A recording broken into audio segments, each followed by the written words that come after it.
The theme of this roundtable today is order versus chaos. Within the context of design, what does that mean to you? When you hear that, what do you think about? I can start. Go ahead.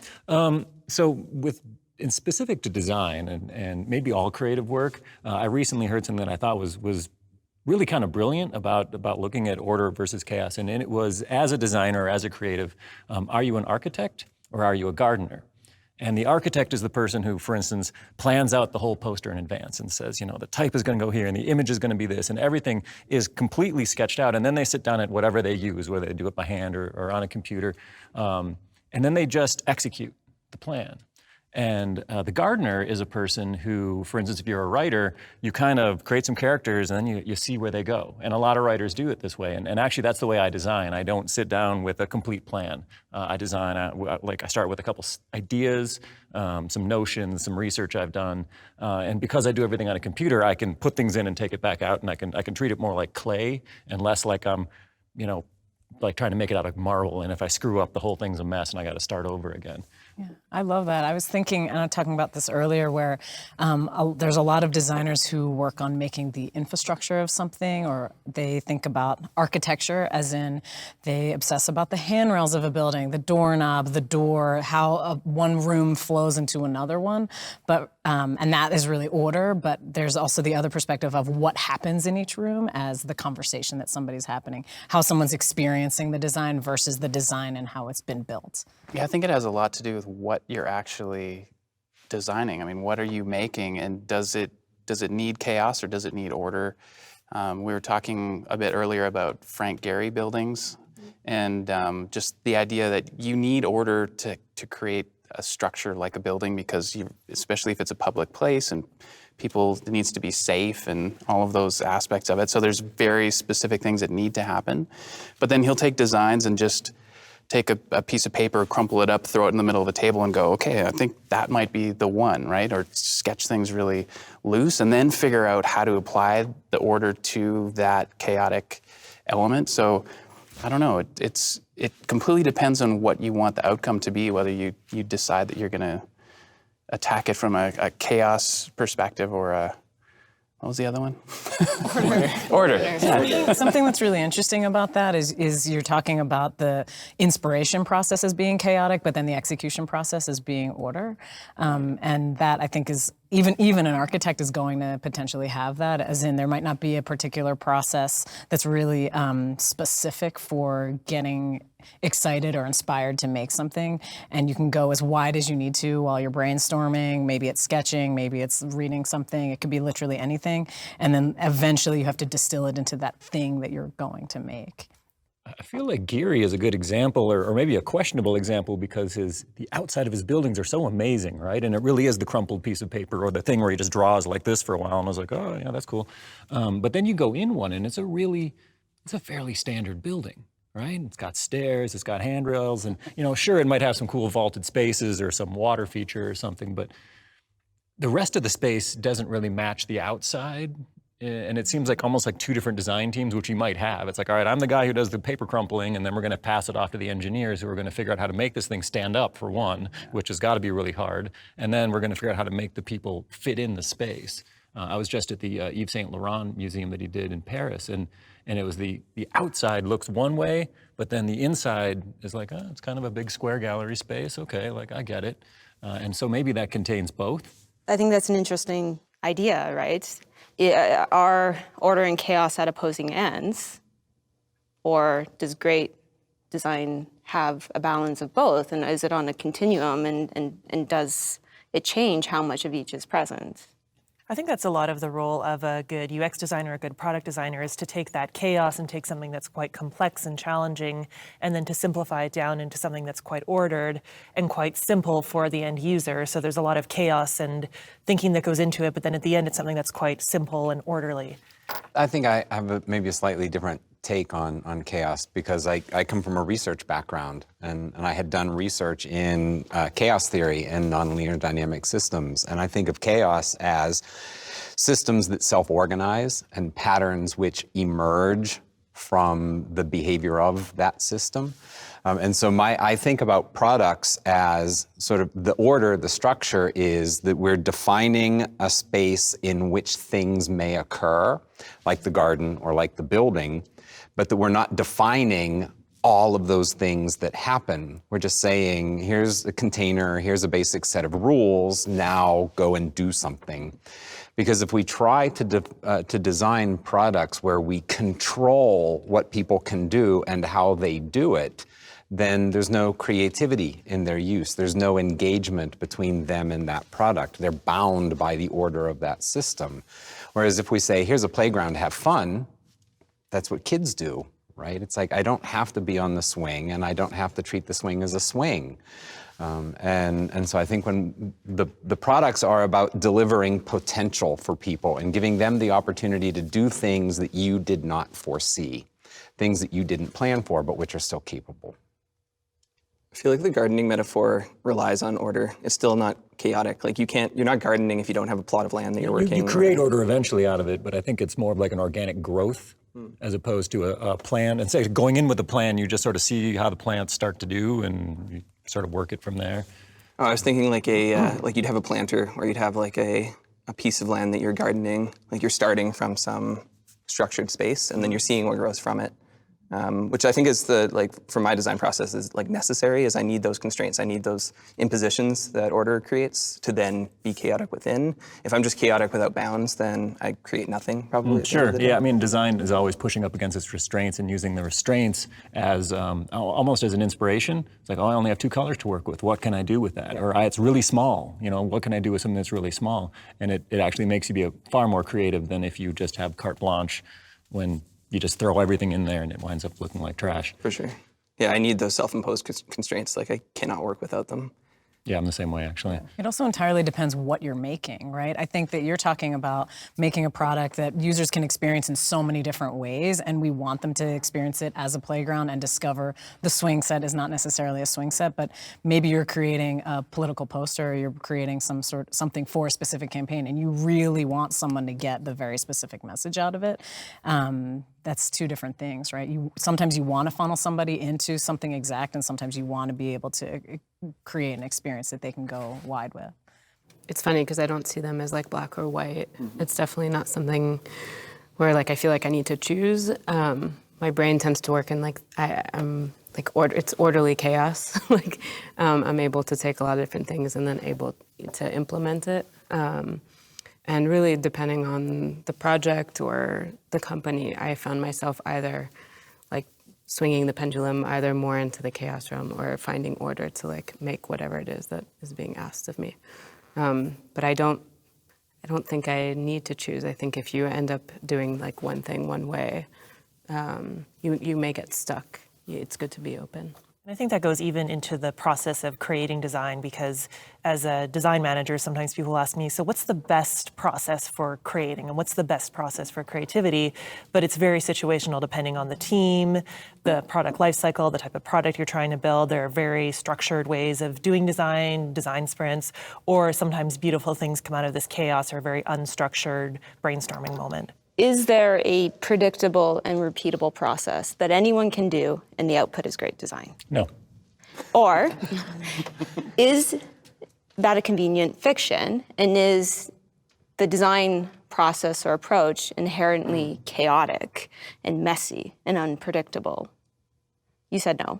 I said no because I think the minute people have tried to create that before. I mean, that was the notion with the Swiss grid. Yeah. It was like, here are the rules for design, and you can make okay design using those rules. And one of the funny things about when I was in design school was during the 3rd years when they start to cut people. It's like, all right, you've made it this far, but maybe you should think about another major, right? And so after that cut happened, I think a lot of students were hoping that the teacher would sort of like pull the blinds and shut the door and be like, all right, here it is, and they're going to tell you the secret to design, which never came, obviously, because there isn't one. But there's formulas. I mean, a lot of really great designers have come up with some kind of formula that is like, okay, let's take this piece of art, make it black and red, put a star on it, write obey, bang, that one's done. But if other people try to employ that, it doesn't work anymore. Yeah. And even if the same designer continues to employ it, it goes stale. So I'm just going to have to say no. I think making really good design always requires that uncomfortable space of kind of pushing things maybe a little too far. And that's kind of part of the chaos, I think. It's funny that no one will consider you unique if you follow the rules, yet no one will consider you talented unless you have followed the rules to a certain extent to actually become really good at something. Right. But design is also so ephemeral. I mean, I think that every design that I have to make is solving a problem, and you mentioned that a little bit earlier. And so we're always we're in service as designers. An artist is self-serving, and a designer is client-serving. And so that approach has to change for everything you make. And the thing that you made yesterday that was good may not be good for the next problem that you have to solve. So we have to be so incredibly nimble. While design trends are changing, also while priorities for companies are changing, or whatever kind of client you're working, also while personal interests are changing. Yeah, that's a great point. That idea of we're not in some form of stasis, or everything is shifting. So you've got these rules, and Swiss design grid may not appeal to certain people after a certain period of time, where they just get bored because we're humans and we want something different. Chelsea, you mentioned design sprints, which are obviously within the product design UX space. They're all the rage right now. What are your thoughts on that? I like design sprints. I think they have a place. I find that we're right now, the industry trend is that a lot of people are doing design sprints for the sake of doing design sprints, and they're not always the best tool. I see it as one of those things that should be in every designer's toolkit to know how to do a design sprint, but also part of that is understanding when a good time to do that is.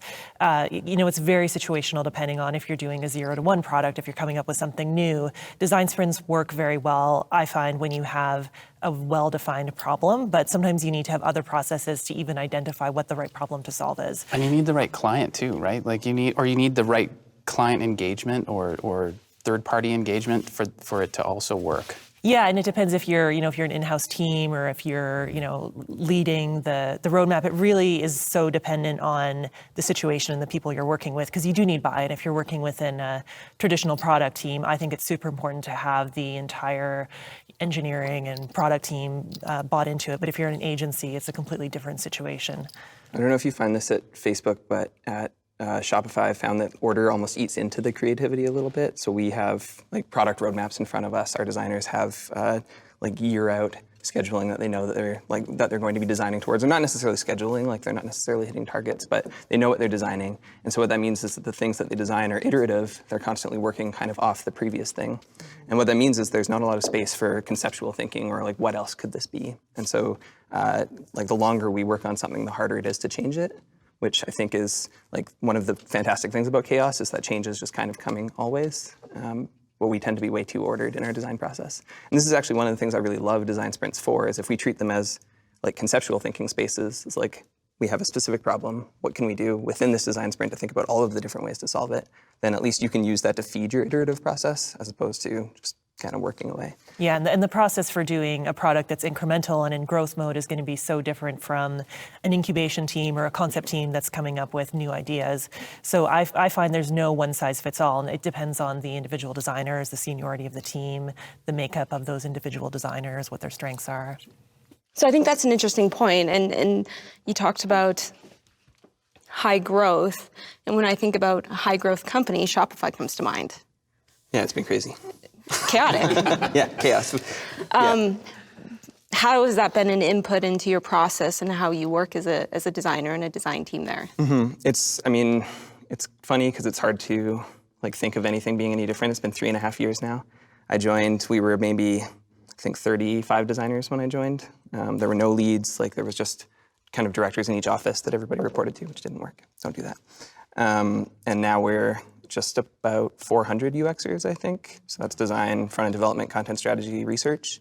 And we had to make sense of that somehow. So we came up with an org structure, essentially, that made sense for our hypergrowth, that was very project-focused. We were essentially aligned to product managers, and that was pretty much the only way we could figure out how to do design while we were growing that fast, because we kept wanting to take on more. And I think it's actually worked really well for us. We've discovered an organizational structure and I think an experienced team structure that I really love. It was like modeled after me a little bit, so maybe I'm biased, but I'm very generalist in the way that I work. Like I don't consider myself necessarily a designer. I probably would have called myself a front-end developer if you had asked me 4 years ago. So I tend to like shift to whatever the problems I'm solving need. And so that's kind of the way we decided to build our teams is, can we create UX generalists that lead discipline experts? So we don't have a director of design anymore. We don't have a director of content strategy, anything like that. We just have UX as a concept. And the people within that kind of own their projects fully. What do you mean by UX as a concept? So I guess we have UX leads. Those are the leaders, and they're accountable to the experience of that product. So whatever it takes to get that thing done, make sure it's high quality and that they're working within the constraints of product, within the constraints of engineering.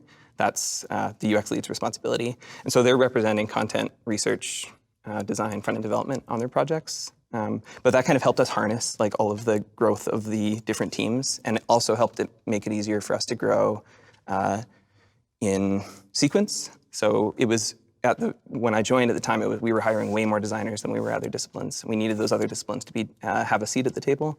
It was easy for design to kind of take over, product design especially, to take over as the primary discipline on a project. And so setting it up as more of a generalist skill set made it so we were able to like elevate the other disciplines within that, if that makes sense. If we were to actually take a look in, you had made the comment, Dan, about there isn't a book of the process or method, right? This is how to succeed at design. And you're kind of arguing the same thing in the sense that, yeah, we have generalists who have these broad skills and who are agile in the sense that they are able to shift their focus based on various needs. So maybe there isn't a global process that we use, but I think there are repeatable tools. Right? There are, at a much granular level, there are things that we do repeatedly, and there are methods that we choose in context. So there are times I do X, and there are times I do Y, and the skill is not necessarily being able to do X or Y, but knowing when to do X or Y. So could I write that as a process? Probably not. Well, I actually did a talk on that last year, and I called it Making Ideas, because we're in a creative industry and we don't have time to have ideas. A lot of people think like, oh, you just sort of sit there and you wait for Zeus to tap you on the forehead or something. Like, no, I got 2 hours, and I need to make some ideas. And so I actually wound up writing out 6 or 7 or 8 different processes that I use in order to make an idea. And they're all very different, and they sort of depends on a project, depends on where I'm at, depends if I'm stuck or not. But there are different ways that you can employ, techniques you can employ to sort of jar something loose in your head. Right. And I think that's definitely repeatable, because there's a lot of techniques that I have used over and over again, which is how I made this list. It was like, well, that worked for me once. I wonder if I can do that again. Oh, great, worked again. That's great. So you can't really codify it, but there's ways to look at problems and find solutions in the problems. Right. And then, like you said, those will work for you and your brain and how you work and how you function. And then you suddenly have a team of 20 or 30 people that all have completely different personalities or different approaches. And you've got to manage the people as well as the problem, right? And the rules and the process and kind of keep all of that now together, moving in one direction. I do think that there is something that is repeatable and teachable, right? It's like I can draw 7,000 circles to get very good at drawing circles. And once I'm good at drawing circles, I've acquired a skill. And I'm not going to draw circles all the time. And you were talking about sprints and how we adapt the sprint to the situation or to the circumstance. And some sprints have different participants and different goals. They'll employ different methods. The thing that makes it a sprint is that you're just bringing cross-functional people together for a period of time to work on a specific problem that's been defined, right?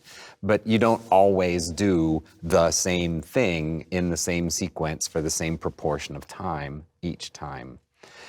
So we can teach the people on the team the tools, and then we can try and mentor them into selecting the best tool and identifying the circumstance in which that tool will work. So I may not be teaching how I think, but I'm at least trying to teach how to think. I like what you said earlier about process not being like you may have your own process and that may work for you, but not like projecting that process onto other people, especially in a time of growth and your team suddenly blows up and you've maybe been running your team a certain way. And then maybe there was a process that worked, but then knowing that that process may not work for the people joining and being open to like, okay, well, this process isn't set in stone. Let's evolve this process together. What does that look like? But there's something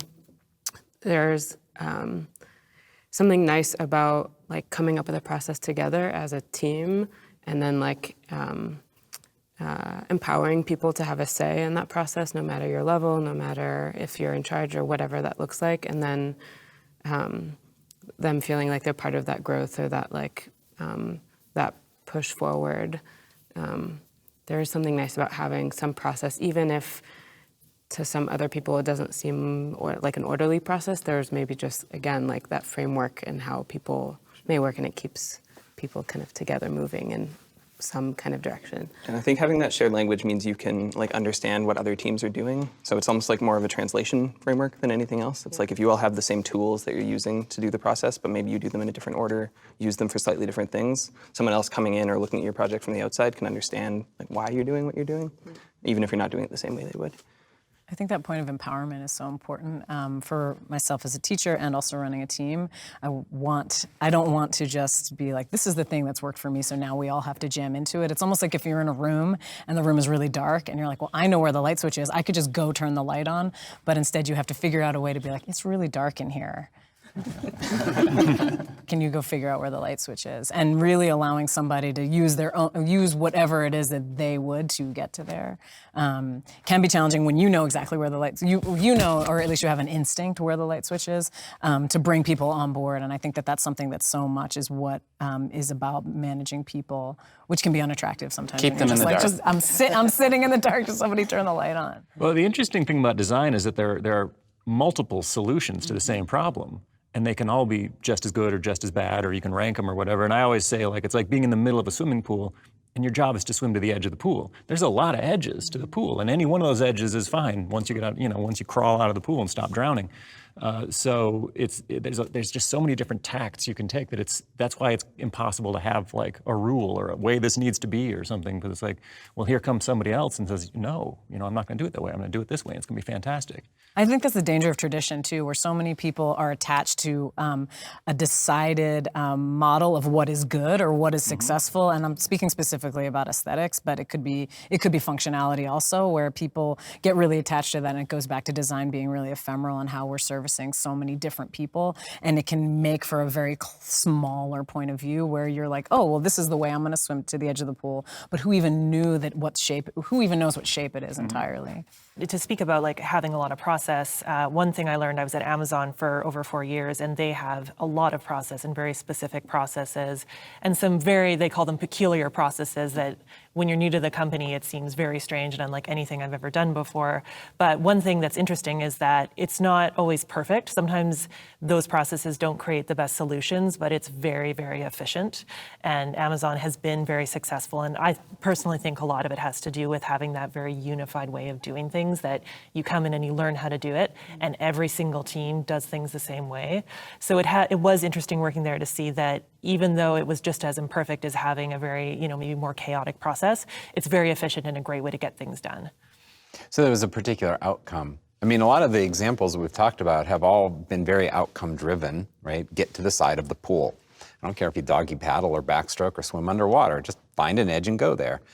And same thing, like get to some end point efficiently, where there is one goal that is specified, one sort of target end point that everyone agrees on, but there's still some flexibility in there, right? Yeah, and again, with Amazon specifically, their process was working backwards, where you literally write the press release for the end product, and then you work there. And then there's processes in the middle of there, but every single team, at least in my experience, had to stick to that process where you work backwards from the end point, which was really, really interesting. And a lot of other companies have similar processes, but at Amazon, it was very well defined. Yeah. I'm curious, how many people at the table are in tech? What is tech? I know. Shopify is tech. Google is tech. Amazon is tech. If you work, say, at HarperCollins as an editor, that's not tech. We all use tech, but Technically, I'm in tech, but I'm a creative in tech, which sometimes. But I do you go back do and- like UX design or that type I of run thing? a team of artists. Okay. I was just curious because there definitely seems to be a lot of input coming from these companies where there seems you all speak the same language. Yeah. Which I'm not saying that's good or bad. I'm just noticing. I'm like, oh, you all know what one another's talking about when you talk about this thing, and I'm just sort of like, never heard of that. What thing? Oh, for instance, the design sprint. I immediately knew what you meant. I was like, oh, it's aptly named. I can understand that, but I'm like, I've certainly never participated in one. Yeah. So Although you may have actually done it and just not realized. Sure. Somebody put a name to it, and said, let's call this.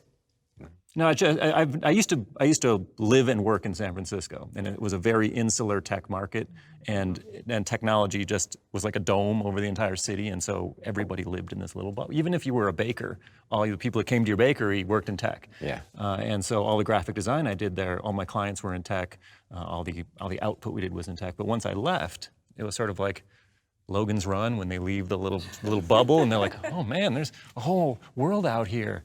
And it's so now I kind of peer in on that every now and then. Well, speaking of so let's go outside of tech for a bit. And Dan, I watched a talk that you gave where you talked about when you're working with smaller clients, like on some of your gig posters, you talked about how you have unfettered creativity, that you need to push your designs over the edge. Right. And then you also shared two concepts that I thought were really interesting in how they work together. And one was one thing leads to another, which is the name of your book. And the other one was self-plagiarism and how that leads to bigger clients who are probably, or most likely more risk adverse. Right. Can you share a little bit about that? Well, those are two different concepts. One thing leads to another was kind of back to that organic design process where I might start in one place, and by the time I'm done with what I'm designing, it looks nothing like where I started. Like literally, it shares nothing with where I began. But it's just get your fingers in there, start working the clay, and see where it goes, and sit back and look at it, and then, oh, that's a problem. Let's address that. Let's address that. And then that kind of translates to my whole career. Whereas one project brings in another project, and that's where you get into this idea of self-plagiarization, which is that when I work with small clients, or when I just come up with something on my own, I do a lot of projects that are just self-motivated. We now live in a world where I can do that, and it gets pushed out into the world. It's not just my little thing anymore. And so, for instance, I do a rock poster for the Arctic Monkeys, and it goes out into the world, and then somebody who works at BBDO is working on an ad campaign for Adidas, and they see that. And the thing is, the Arctic Monkeys want me to go as hard as I can, like come up with the craziest thing you can come up with, like just go there. The guy at BBDO is the opposite. They are completely risk adverse, and all they do is basically take that poster I did and sort of scratch off the name Arctic Monkeys and slap on their client name, and then they present it to the client, usually without even asking me. They say, we could get this guy to do this. And so then that person comes back and says, make us one of these. We don't want you to make anything. It's like, it's this crazy brief where they're like, rip yourself off. And that's where self-plagiarization comes, is that you've proven yourself on a small scale so that you don't have to prove yourself on a big scale. You're already proven. Is that perhaps just development of style, or is it more like they're literally asking you to do the same drawing? You are kind of doing almost the exact same thing over again because they know that's a winner. Because if you think about sort of C-level execs, they sort of all have their hair slicked back. They're all wearing the same shirt. They probably golf. They don't truly understand creative usually. So it really helps when the guys can go in there and just sort of pitch them on something. It's going to look exactly like this, and they're like, okay, that. They really get very nervous when it's like, we're just going to have this guy make something for us, which is what a lot of the smaller clients want. They call me up and they're like, just make something. We like your thing. Do your thing. That is so common in advertising and design, where you'll see a mood board is made, and for many clients that I have worked for, where it's like A plus B equals your final product. That's what I get. Dan Styles illustration plus this really big type equals your final campaign. Yep, they send me those boards. Yeah, literally. They're like, here's the board we pitched with your stuff on it. I'm like, oh, and maybe somebody else's stuff, or they send me a board with somebody else's work, and I'm like, I know this guy. I can give you his phone number. But like, don't ask me to do his work. Like, that's someone else's creative process. Like, while you may have your completely completely organic process or chaotic or whatever it is, where you go in and you go really hard for your design or illustration.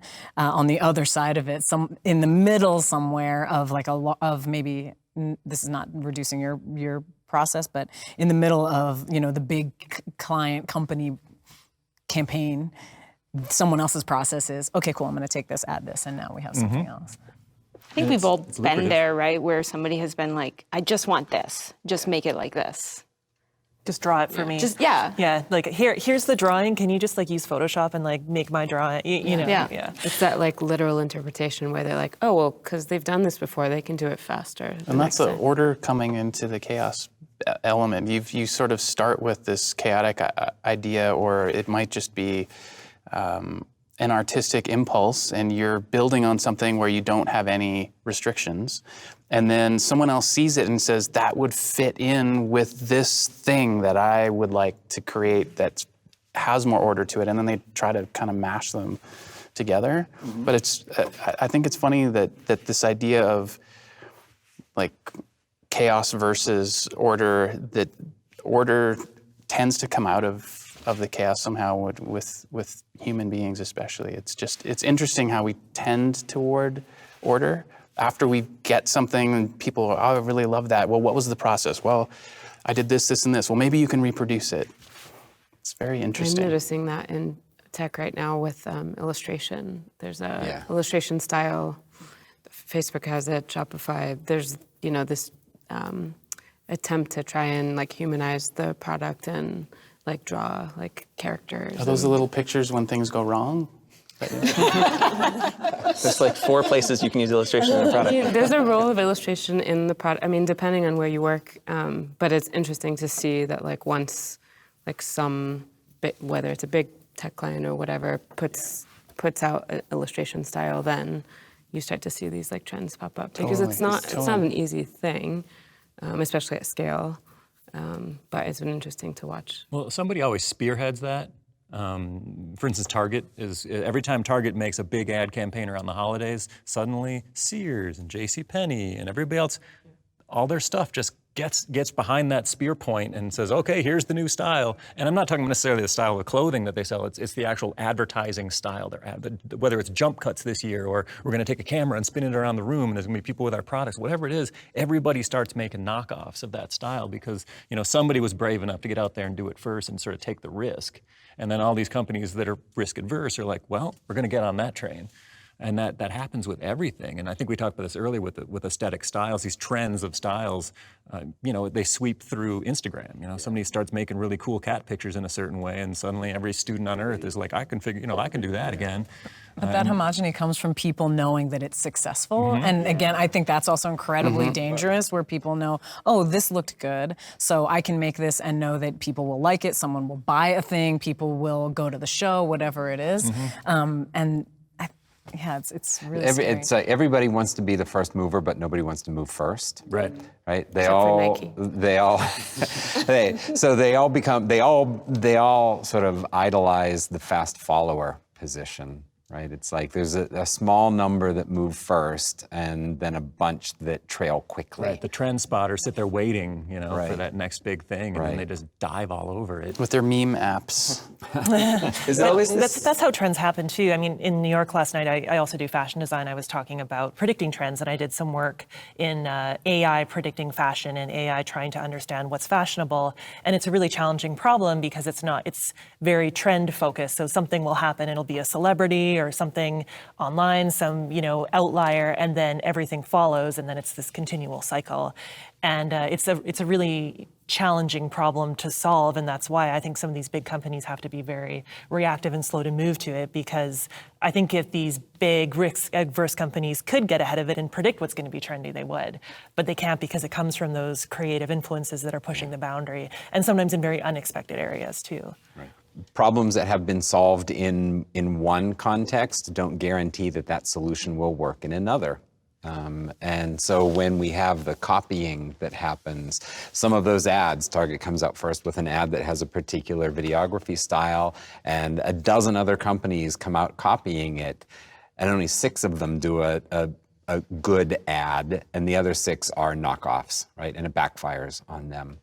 And so we're not guaranteed that if we do what we've done before, process or tool, or if we make what we've done before, a solution or a product, that it's going to work in a new situation. And that's like the value of creativity, right? It's not necessarily recognizing that the solution isn't going to work again, but it's in the ability to generate an alternative and a different solution, even though a similar problem was solved in a different way in another context. We've got to do this one a different way. You're talking about a little bit about pressure for originality, because when I think about, let's just take a step out of design for a minute and talk about music and how music has been slowly evolving and all these genres have been borrowing from each other as a part of just the culture of how music is made. And if you think about sample culture or hip hop and how it borrowed from soul and how that came from jazz and how all of these things have been related, there's this idea of originality, which is kind of not true whatsoever in almost all artists and designers that are making things out there, where people might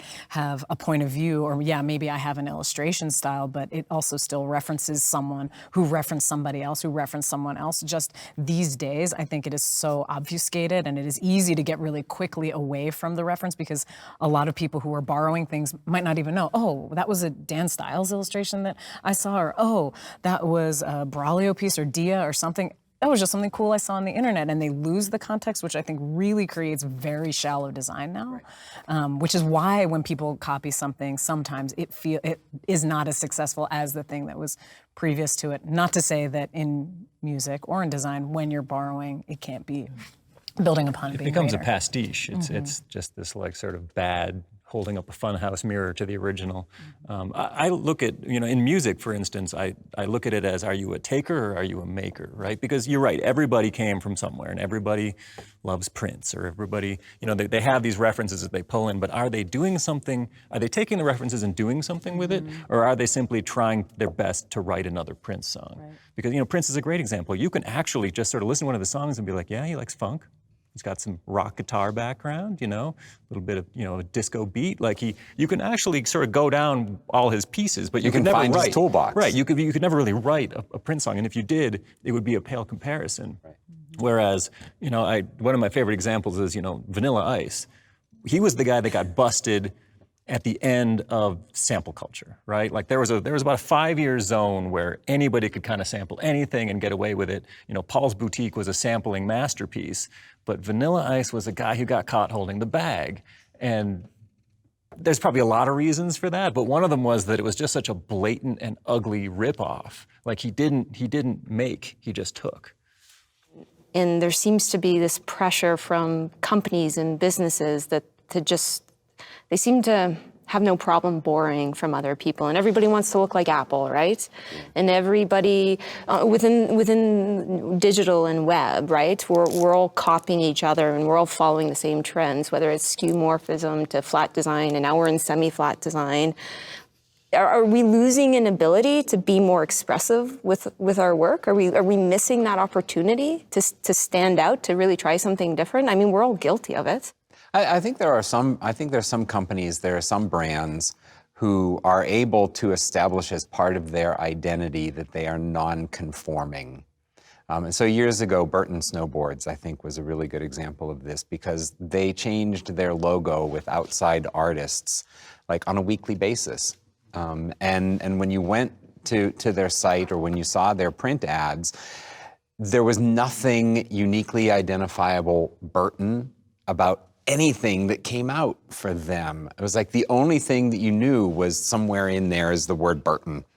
And the rest of it was just variable. But that was their brand, right? It's like, yeah, we're not the same thing. We are not this over and over again. We are not doing what everyone else is doing. But that was, I think, a very conscious decision for them to say, we're not copying. And we are going to be among the first movers, and we are going to do things that other people have not seen, and we're going to experiment. But not all of the companies are comfortable in saying that we're not going to copy. And that's an important part of our DNA of who we are. And I think it's more than just the company, because a lot of where we start with design, whether it's an agency or for product design, we start by actually looking at our end user And I think there's different groups of users who are going to respond better to cutting edge.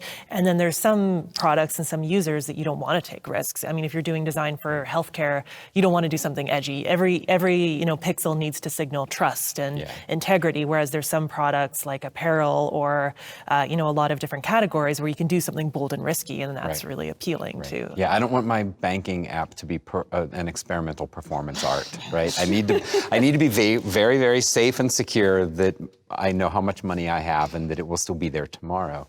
I think actually a really good example is Snapchat. Because Snapchat's initial growth in the youth market and the usability of Snapchat as a product was dreadful, right? Like it failed every lab test. You go in and try to figure out what do people love about it and how do you use it? And it's like, I have no idea how to use this thing. Because part of the value of the app was actually the offline connection, where you weren't part of the in-group unless someone showed you how to use Snapchat. And if you were cool enough to have a cool person tell you how to use Snapchat, you were in. It wasn't something that you learned on your own. It was something that other people fostered with you because they accepted you into that user community. And when Snapchat went through that major redesign where they tried to become usable for a broader audience, and everyone abandoned the platform. Right? It was like, oh, now everyone can use it. And so I don't know if it was a conscious decision for them early on to say, it's like, we're going to try this experimental interaction method. And some people picked it up and they started to teach others. But when they actually did then start to remove the confusingness of it, the people who really, really liked it and made it were like, this is not my product anymore. You don't think that was just change of version? No, I don't. I don't. I think that they violated something that was like a social compact outside the product. Well, and also Snapchat was very deliberately targeted towards a younger demographic. Yeah. And, most people our age, the first time we used Snapchat, we had the same reaction, like, how do I use this? But the younger demographic, actually, they'll try different things and learn really quickly. And Snapchat, I wasn't at Snapchat, but it was intentionally trying to cut out the olds, right? Yeah. It was intentionally just for a younger audience so that, I work at Facebook, look at some of the younger demographics. One of the challenges they have with Facebook is that their mom and their aunt is on there, and that's not cool. Yeah. So that audience is really important. And when Snapchat, tried to bring in the broader audience or build in UX that's more accessible to different demographics, that becomes really unappealing to the younger generation that wants the next thing that their aunt isn't on yet. Right. It's funny in that regard because to some people it may seem really chaotic and to others it makes sense. Yeah. And that comes back to like the theme, but also just designing for like knowing who you're designing for and embracing like whatever that framework is set up for that particular audience. And maybe something has to be what you intuitively would feel would be disorderly, but to them makes sense. And like trying decoupling maybe your aesthetic preference or your like your own quality like notion to like understand how to like design for that particular person, because it may seem like something that you intuitively may never use, but to them it makes sense. I think it's kind of cool that there's room for everything. Like and what I mean by that is when all of these big companies started that are shaping design online, they had terrible websites. Like Google had, it was fantastic because it was a search box that actually found stuff that I wanted, or, Facebook was fantastic because it actually allowed me to figure out who was dating who in university, and they had specific uses. And what's fascinating is that I feel like it's the scale. Like the number of people using it, and then they gravitate to it, and then that starts to snowball, and then they become a behemoth that everyone's actually using, which means that they're shaping. Before they were the spear, and now they're everything behind it. And they're still pushing things in a general direction, but they're getting so big that there's room for other little spears to come in and do something different, like Snapchat. And whether or not they succeeded or failed, it was just it's fascinating that you can go counter to everything that you would consider good user experience and still have a very successful product. So I think it's actually really interesting that we live in a time where we can play in both sides, or chaos and order, and see what comes out of it, and really, really fast now too. I have a question, is like, what are we talking about as success? Is success something that is for the users? Success something, when you talk about these behemoth companies, it is about the bottom line, right? And as far as for a designer and being a creative person, it can be really challenging where you want to maybe be original or try something different when your pressure is to help adjust that bottom line versus making something that feels authentic to you and to perhaps the community that you feel close to? So I often ask, like, I work with a group of designers and of various ages. A lot of them are younger that are coming in, and I often ask them, because we work on banking products, which is, you don't think of it, banking as the most sexy thing in the world to create applications for, even though it's fascinating. But I always ask them, is your intention to do something that is going to involve a portion of your soul and to be able to express your soul? You're not going to necessarily be able to do that through a banking application. It doesn't mean that you can't put passion into it and design ideas and originality, but it fits in along a different spectrum, I suppose. Like rap music versus application design, they're both creative, but one might allow you to be a little more expressive of yourself versus just solving a problem, right? I always said that there's design as a service, and then there's design as art.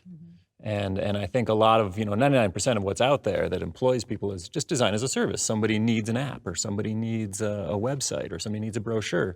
And they don't want you to express yourself when making their brochure. They want you to express them, and they may not want to be cutting edge because, they're a bank and they're like, you know what, we want to look all buttoned up. So like, get rid of this crazy typography up top, let's be 2 colors and put the pictures in squares. But then I think a lot of people enter, and I know I did, enter the world of graphic design, and they enter through some door like, I got in through album covers and rock posters and whatnot. And so when I was asked to do design as a service, I was repulsed. I was like, what? This isn't cool. This isn't fun. This isn't good looking. This is, so I really had to learn service design and be like, okay, I can put on my little science hat and I can start thinking about this thing as more of like a math problem. Like, how would I solve for X and make it look good, but it's not going to have flaming skulls on it or something. So even if you're doing design as a service, there's external measures like data and profit, but aren't there internal measures as well, like pride and craftsmanship in the work that you're doing? And I think also addressing when you're solving a problem, whether it's designing a poster or you're designing an ad campaign, there's giving somebody exactly what they want today, and there's also allowing for that originality and kind of designing a little bit of a scope of things, which is what I really like to do, which is like, okay, cool, here's the really safe answer. We all know that this is going to be the thing that the client is going to feel really comfortable with. This is like planet Earth. What is like the moon that's made of green cheese as it relates to this, and design something like that. And then usually that, if you show a client or if you show a partner something like that, you may end up somewhere in the middle rather than in that really predictable spot, which I think is one of the things that helps push design forward and art and illustration. Because if we're all just making the thing that we know today is what's going to answer it, which we have to do, obviously, we have to address our users and we have to address our clients and consumers. But we also, I think, have a responsibility. I feel a sense of responsibility to at least trying to see how far you can go to bring this slightly over. I did that a lot, yeah, where there were three solutions, right? There's the one that we know that if we showed it to them, they'd just say, do that. There's the one that we know is just crazy out there and they're going to be repulsed, right? And they'll be like, what were you thinking? And then there's the one that we really kind of want them to adopt in the middle, right? That pushes their boundaries, but still does what they need and which we could convince them to feel comfortable. And having been on the agency side, and so now when I work with agencies, I'm sort of like, don't give me the safe answer, because I've hired you because I want you to push the boundaries on this. So start with the middle solution and then show two beyond that. And You sound like a good client. Well, but I spent time on the agency side. Right. Yeah, we always call that mild, medium, and hot. It was like exactly like you said. I went medium hot and I can't handle this. Not Earth and outer space and whatever's That's in good, too. between. Green cheese was good. The best part is when you get to a place where they're convinced that it was their idea in the first place. Like you present these options and it's like your favorite one, somehow they think it's their idea, and then great conversation happens, and then it's like, oh, well, win-win. Yeah. Yeah, I think there's just so much risk in if you're really good at something, only, and maybe this is controversial or to say, but if you're good at something, only doing that exact thing and staying in that exact box. I'm really good in this field, and my horses and cats and dogs will all run around in this field, and that's what I'll do. But eventually, that ground is going to get really tore up. I'm going to try to keep going with this metaphor. That ground is going to get really tore up, and there's not going to be any grass for the horses to eat. Like, it's really important to be able to try to expand yourself or whatever your offering is. Your horses are going to go hungry. So we have people at this table. Chelsea, you're at Facebook, previously at Amazon. David, Google. Rachel, Facebook. So Google, Facebook, Amazon, these are all obviously massive, massive companies that impact all of our lives, whether we work there or not. And these are all very successful companies that are known for having a very data-driven culture, right? Like Mark Zuckerberg, Facebook had that great quote where he was talking about how at any given point there's not one version of Facebook, there's 10,000 versions. And you were talking about risk. And we've been talking about how companies tend to be risk adverse and how the different ways that they manage that. But what is it like being a designer within these environments? And I'm a design manager too, and I'm the person who's hiring them and answering these questions.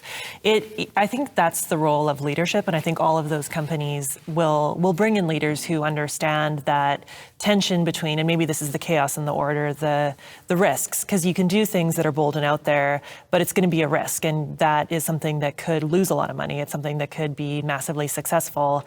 Or you have some products, and this is like the banking example, where you want to be incremental and you don't want to take those risks. And I see it as the role of leaders, and I think these companies do a good job of that, is balancing those things. Amazon was really interesting because over the course of my career there, I worked on some areas. I did design for customer reviews, which was there's tons of data and you can make one small tweak and you can see all these numbers change. Or I also worked on these brand new products where it was like, okay, we're going to try 5 new products and they're all going to be out there and one of them might work. So for designers at these companies, it's very situational based on the team and also how risk adverse their management and their leadership is within the company. Well, what role does creativity and aesthetics play within those environments? I mean, at Amazon and at Facebook, I think there is a lot of opportunity for that. And at a lot of these large companies, there'll be a centralized team that is driving a lot of the standards and driving a lot of the visual creativity. And then, a lot of product designers will come in and work within a framework or work within a visual style. And then for those designers, the creativity is more in the application and the solving of the problem and less in the visual. And that's why a lot of these larger companies will break up roles into visual design. They'll hire specialists in icon design, illustration, and product designer. And then, put those different pieces in the different areas where they can be the most effective and then have them work together as a team. Dan, as someone not within the product design and UX space, do you have any reactions to Well, what's that? interesting to me is all those companies are my clients. Then they come to me, and I don't do UX, and I don't do, I won't design a button or how a page flows or anything like that. But when any of those companies have something outward facing, not any time, but sometimes when they have something outward facing, and they want to skin it in some way, they want to make it look some way, they call me up. I did a thing for Google where they were a couple years ago. They started these awards. If your agency got the most clicks on the banners or something like that. Anyway, the award was a full-size stand-up video arcade unit. like a real 80s video arcade unit, and I did the skin. So I designed sort of a retro style skin to go on this unit, and then these things were actually built and actually given away.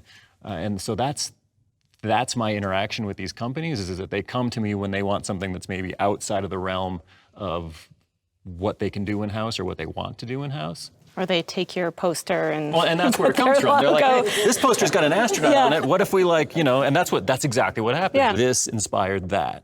And, they saw it here and they said, this would totally work. Let's call this guy. And so I do a lot of that work for these tech giants now, but they all come to me for lack of a better term, it's like, hey, can you make us look cool? We're doing something with the youths. We're going out and we're going to this music festival and we're going to have a booth, and if we do this in-house, it's going to look really tech. But if we hire you, we know that you know the language and you can kind of sell this better.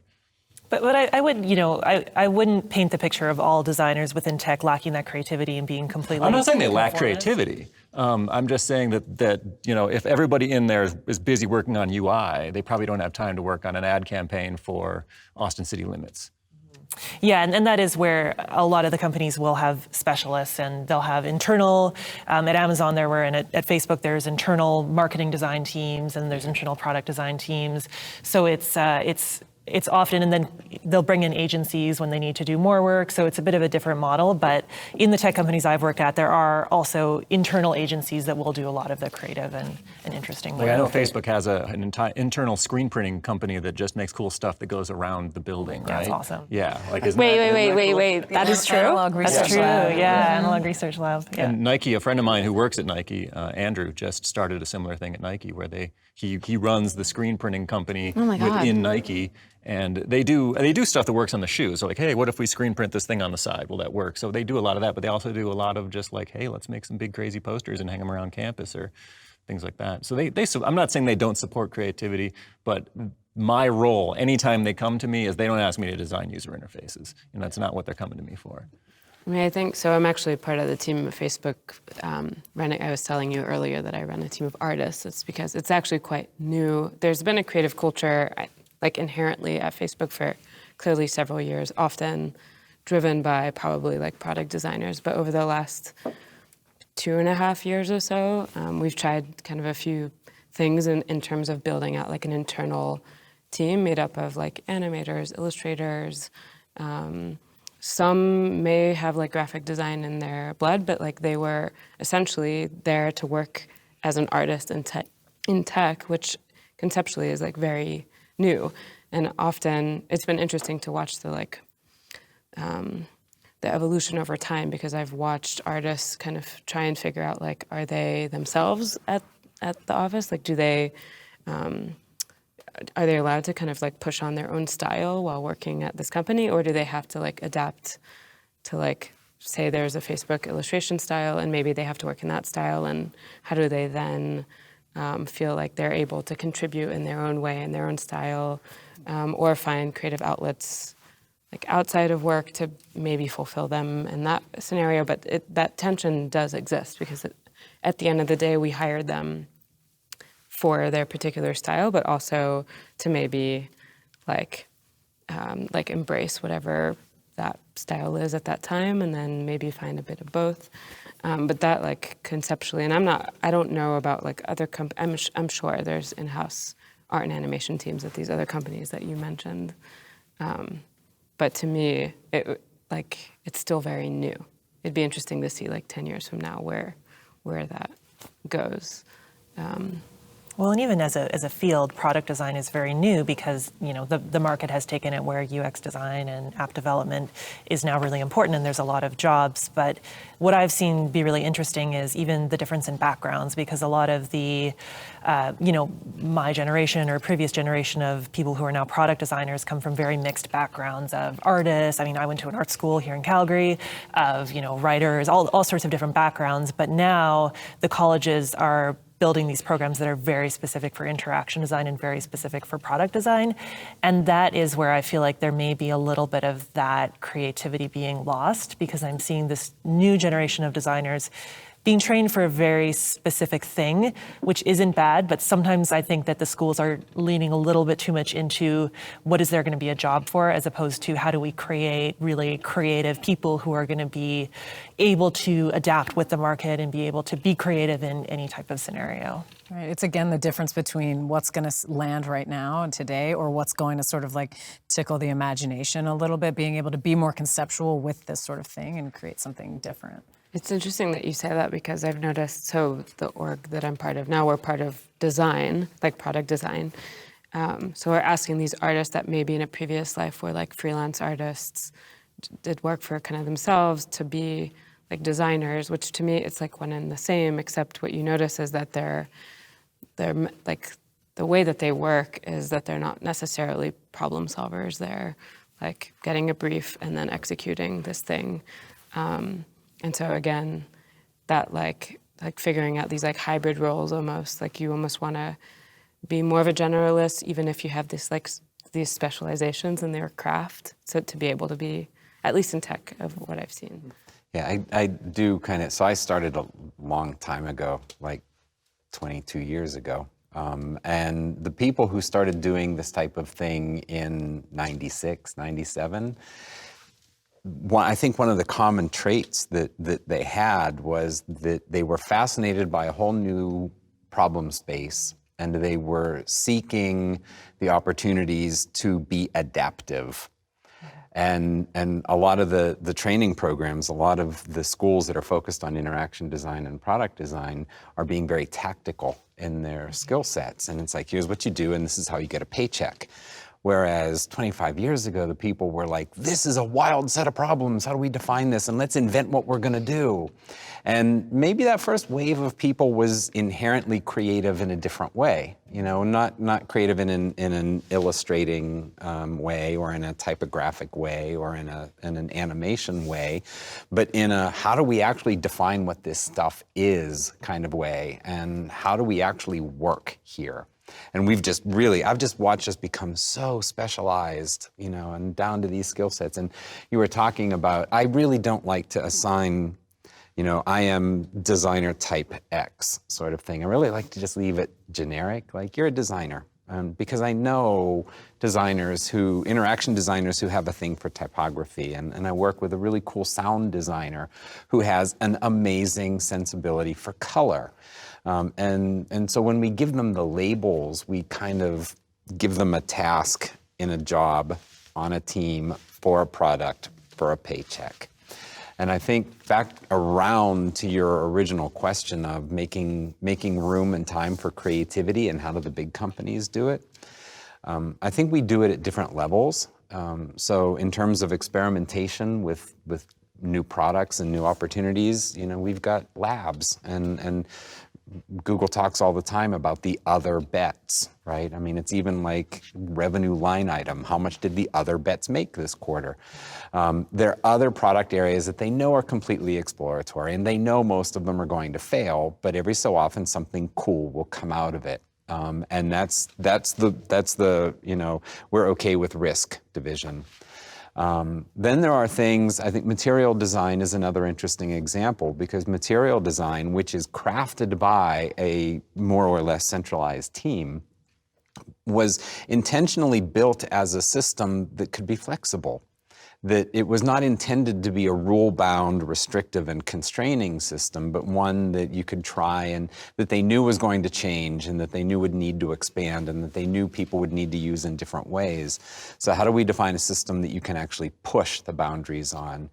And so internally, yeah, there are some standards to material design that we need our own products to adhere to, but every product team has exceptions to the material design sort of baseline. Because, geez, even within our own products, what Maps need is going to be very different than what Google Docs needs. And so we can't expect one solution to fit everywhere, and you've got to push on those edges, and they built that into the system. So you can do it in a different way, just check with us kind of thing. And if it works really well, we add it to the spec, and it just keeps growing and growing, and 2 years from now, there will probably be a material 3, and it will have a lot of that expansion stuff in it.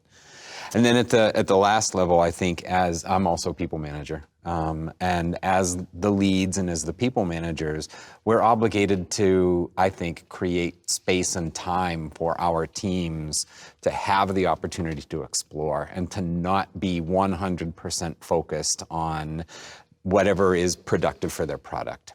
And if it means that the sound designer has an opportunity to collaborate with a visual designer on some color things, great, if that's how they want to contribute and do that. But it might also be just taking the time set aside to explore some crazier versions of what I'm working on now, or to spend some time working with another team because we had an idea for something that they might want to do as well. And just making the space for that and saying, it's okay. We'll work around this. How much time do you need? What's the timeline? Let's come up with a plan for doing that.